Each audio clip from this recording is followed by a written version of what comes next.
Hi everybody, welcome to another edition of Coffee Break. My name's Steve Barrett, I'm the Editorial Director, PR Week, and here with another show. Delighted to have Matt Prince with us, who's the Senior PR Manager at Taco Bell. Matt, welcome to Coffee Break. We should have brought some pizza along some Mexican food along as well. We're going to talk about pizza though, aren't we? Yeah, that's right. Thanks, Steve, for having me. I appreciate it. Yeah, so talk us through the whole. Taco Bell's done some great stuff in its marketing over the years, and we've written a lot of stories about it, especially the way you utilize social media. This whole thing around Mexican pizza really caught the imagination. So give us a bit of the backstory to that and how it came about, and then we can chat about what you're doing with it now. Yeah, absolutely. So the Mexican pizza, I think, has been such a remarkable story. And from start to finish, I think it's such a unique campaign, a unique product. And what we've seen, if we, rewind a couple years ago during the start of COVID, we removed Mexican pizza and several other menu items from our Taco Bell menu, and that was due to operational efficiencies. Our interior restaurants were closing. We wanted to make sure we were streamlining the drive-through and taking away some of the more complicated products, like the Mexican pizza was one of the things that helped get us there. And to be honest, the Mexican pizza wasn't as widely ordered, as if you look at and compare it to other menu items. During COVID, we saw some communications back to us via social of people being pretty upset with the fact that the Mexican pizza was no longer on menus, and it was clear based on the feedback that we saw. We had petitions that were being created on change.org. I think now there's close to 200,000 signatures that are on there. It was started by a man actually here in New York, Krish, who blew up way beyond, I think, any of his and our expectations. And then you have people like Doja Cat, Dolly Parton, other celebrities who really proclaimed their love for the product.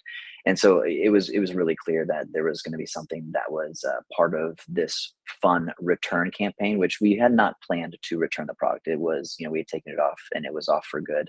But due to that feedback, we realized that there was something special and we had to bring it back. Yeah, it's an incredible story, isn't it? It's a bit like you don't realize what you're missing until it's not there. And getting 200,000 people to sign that petition is incredible. So you're part of Yum Brands. I mean, you have a pizza company as part of your operations, don't you? So how does that work? Or do you operate very separately on that? Because in a lot of locations, you might be next to each other, maybe.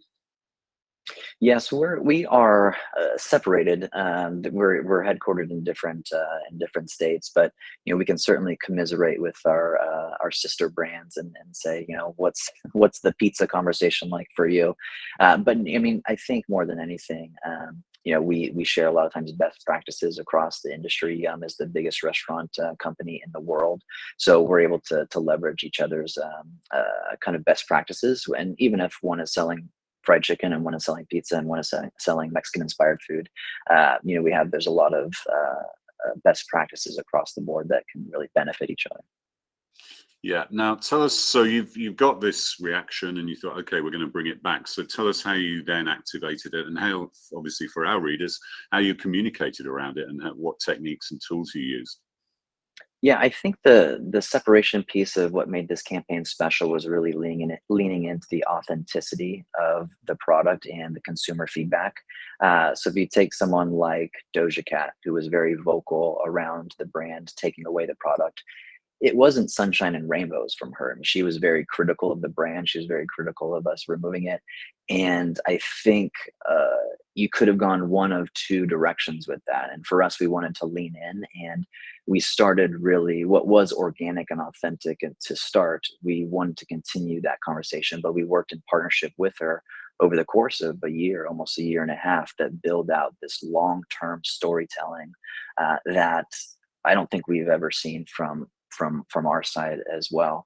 And so it was really great to see. And it was leaning in, it was trusting the process, it was trusting the partner, it was relinquishing control of a lot where, typically our job is to, keep things tight, to keep the commentary, to keep the storyline really tight. And this was really leaning in to, let Doja be Doja and really have that authentic connection from her to the brand, because that's what the consumer was experiencing as well. So we had this kind of long-term communication build of her and her being upset with the brand, where it culminated with the announcement of the return of the product at Coachella.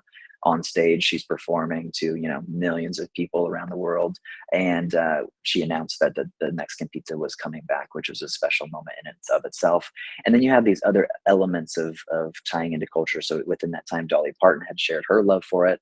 So we decided to build out a musical that was born from TikTok videos, from a choreographer named uh, like Kunda is his name, and it was really just a special way of bringing to life what was already existing from our consumer behavior. We weren't fabricating anything, we weren't building anything that wasn't already in existence.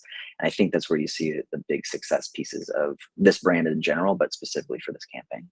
Yeah, it's an interesting mixture of genuine earned media, isn't it? Because they're picking it up and they weren't paid to do that initially, but then they become almost brand spokespeople. And you do the Coachella mention, it's kind of worth its weight in gold, isn't it? But it's totally integrated into her act, her content, if you like. So it's an interesting way of doing it. You mentioned that you sometimes have to relinquish control, and that's social media, isn't it? You kind of have to let the conversation go.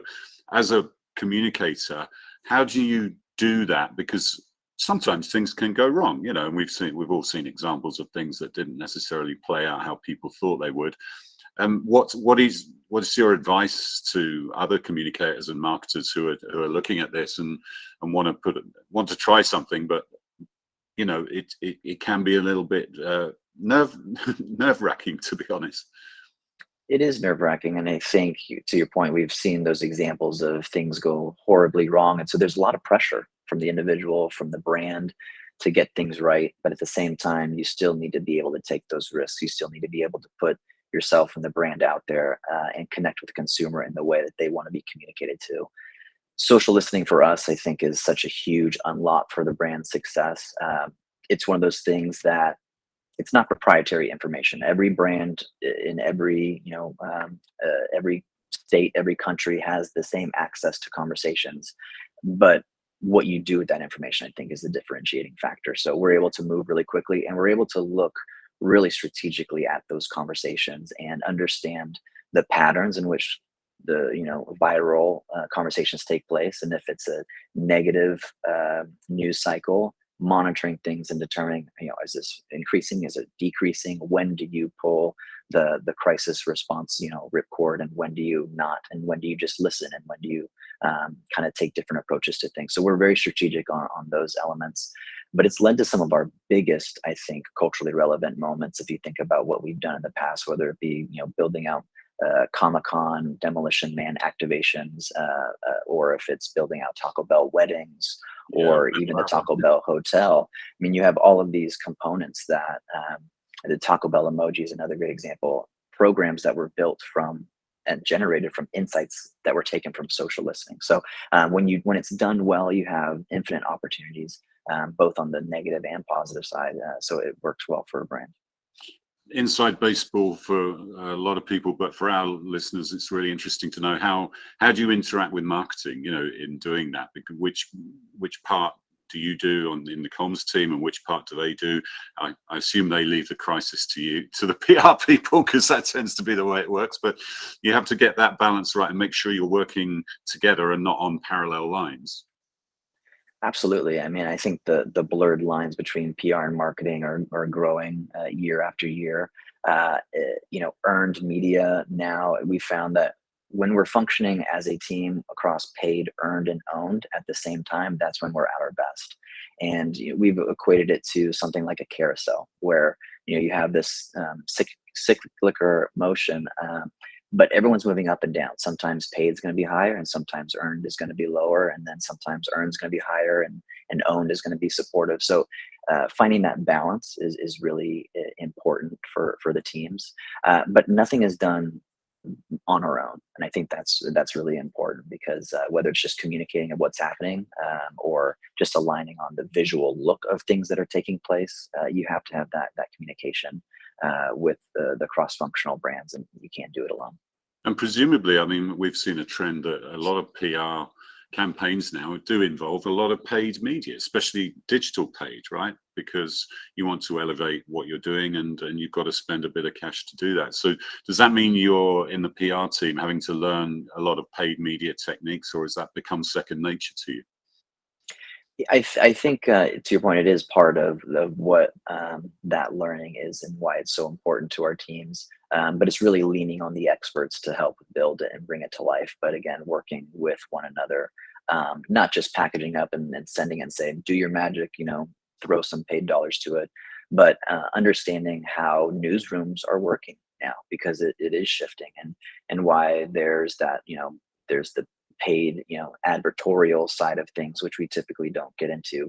But there's, influential bloggers that are just as impactful, as journalists.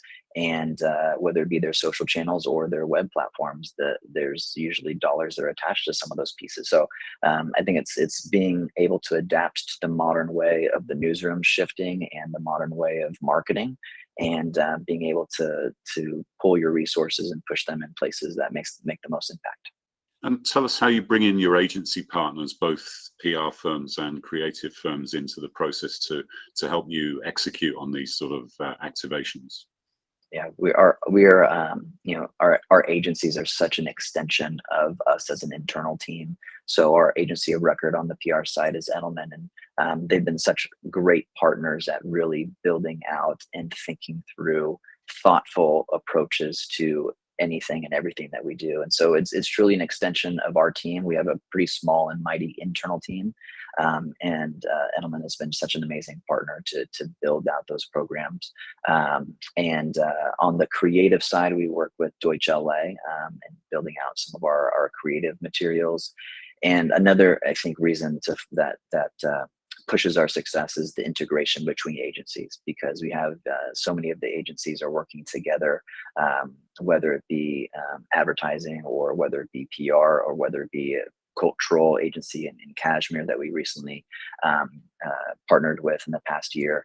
You have all of these moving pieces, and unless they are working together, you're not going to have those points of singularity and the points of impact. So it's been an amazing partnership all around the board, and we're lucky to have all of our amazing agencies. Yeah, yeah. And I guess the finance folks at Yum Brands want to know, okay, this is great. We're getting a lot of buzz. We're getting some great traction here, but is it actually resulting in more sales on the bottom line? Are you able to demonstrate that impact and lift in brand, the view of the brand favorability, and actually to the bottom line in terms of sales? It's a great question, and in many cases we can, in some cases we can't. For example, when we launched the Taco Bell hotel, if you put our earned media strategy and news cycles over the change and shift in the business, you can see patterns that match up with our earned strategy, which you could lead yourself to there, but it's not definitive. I think a good example though is for this Mexican pizza. You had conversations were about 7 times higher than when the product left. And coincidentally, the product sales were about 7 times higher. We were selling 7 times more Mexican pizzas in restaurants when it came back than when it was leaving. So, why there's not like that specific correlation between 7 and 7, it's just it's an interesting, you know, uh, it's an interesting way to look at the impact of that earned and that marketing that's done, because otherwise that awareness level would not have been there. And so we can be really proud of those results. Yeah, and just to finish up, you mentioned that the musical had been postponed and Dolly Parton's involved with that. So when can we expect more on that, and what's coming down the pipe in terms of that? Which anything involving Dolly has got to be a good thing.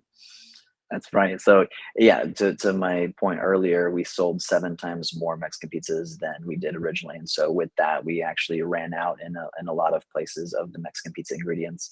So we will be having to plan a second return of the product, which will be coming in the next few months.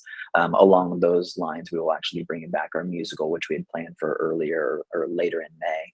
And Dolly Parton is the voice of the Mexican pizza, and it's really a story that was born out of TikTok and some trends, but also celebrates just the beloved product and its return. So we're excited to get that off the ground. And Dolly Parton, of course, as you mentioned, is amazing. Everything she touches is fantastic. So we're excited to have her as a partner So you'll see that in the coming months. Sounds good. Can't wait to see what Dolly's does with that project. But Matt, thanks. Fascinating insights into what goes behind these activations, and really interesting to find it out. So I guess we should have renamed this Mexican Pizza Break, but thanks for joining us on Coffee Break.